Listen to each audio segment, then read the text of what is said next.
Alright, so in this video I'm going to be explaining clip warping and exactly how it works. What is clip warping, you probably wonder? Well, in order to explain what clip warping is, I have to explain about the invisible timer. Basically, there's an invisible timer in the game that, as long as you're on the ground, it ticks up from 0, and every time you touch the ground, it starts over at 0. And every time you leave the ground, the timer stops. And for every frame that you're on the ground, it counts up. And for almost every frame after the 50th frame, it sets your current position as a safe position, or a warp position, or whatever you want to call it.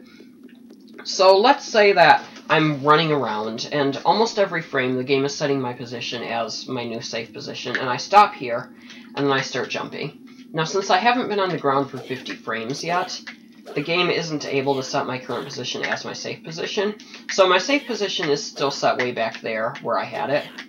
We can actually abuse that by clipping into some sort of surface or object and getting stuck there, so something like this.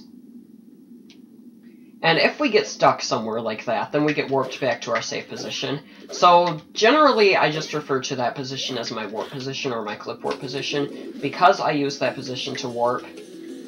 There are several ways of warping as well. The one you just saw is basically just getting stuck somewhere. That's the easiest method, and that's the method that you'll find most often. There's also ladder warping, which is also pretty easy to do. Basically, clip warping, that method that I just used is what we call clip warping, because you clip into something in order to warp. There are several different ways that you can clip, but mostly they just require getting stuck. However, this we call ladder warping, and I'll show this off now.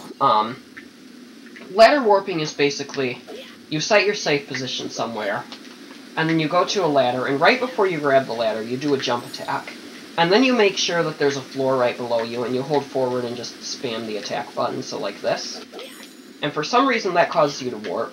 I'm not sure why that causes you to warp, but it does. So, there's clip warping, there's ladder warping, and there's one more that I haven't talked about yet, which is void warping, which is basically if you fall into one of the voids in the game, then you'll get warped. And by that I mean like the out-of-bounds voids, not like the voids in the gear room, or not the gear room, not like the infinite pits that you fall in and die, but like just voids.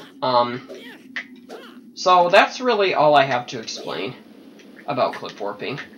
And there are a few other methods of warping that I'm not going to go over because we never actually use them in any categories.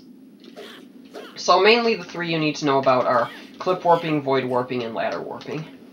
And that's really all there is to clip warping.